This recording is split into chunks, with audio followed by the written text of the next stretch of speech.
so great to have you in Australia. You have all of the best lines. You and Tom have one of the best double acts on TV, I think, since I don't know when. How's it been playing Greg? I mean, I have the best time playing Greg. They do give me good stuff. You know, he's sort of the most confused in a room and not sure how to strategize, and that's being amongst family, all the executives, everybody who knows exactly what to do, and they're very sure of themselves. So it's nice to be that energy in a room, and yeah, it's just been a blast. I can kind of like let whatever thoughts come up in my mind. I kind of just like ratchet up my own, you know, anxieties or whatever, like 30%, and that's Greg. Do you think that that's why Greg's been such a massive hit with audience? Because there's that little bit in all of us who have that bit of imposter syndrome. We're not quite sure if we should actually be there, but we're there.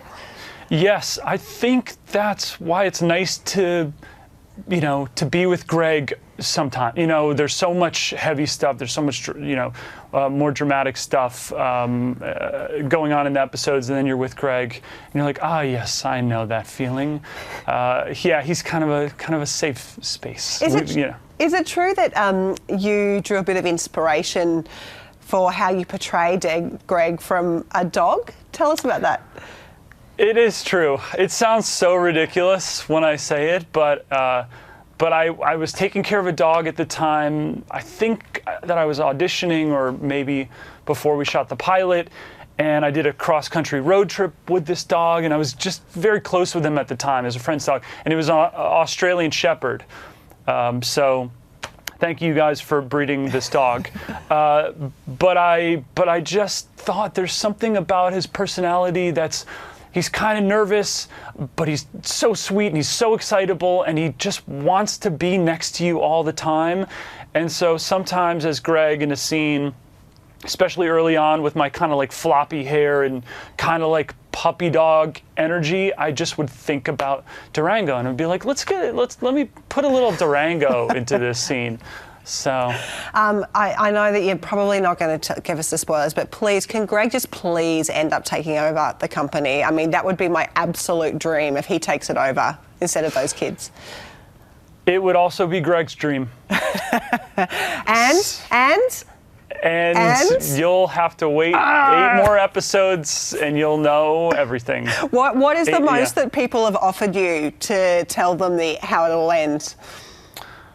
I think money. Yeah. What's your price? Yeah, my price? Shoot.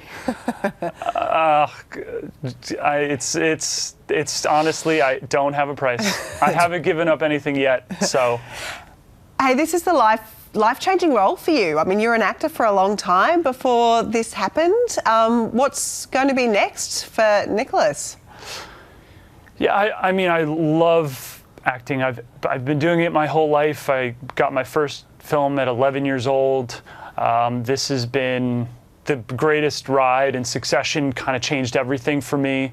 But inspired by Jesse Armstrong, I really want to write, I want to direct, I want to be a part of the making of things, because the making of Succession has just been so inspiring and so exciting, and so I just want to move into that territory. Oh, okay, right. Well, it has been transformational. I actually saw an article yesterday in a fashion magazine breaking down what you were wearing when you visited the F1 in Melbourne, and where people could get your hiking shoes, Nicholas. So this is new territory for you. You're like at that level where people are actually trying to buy your fashion.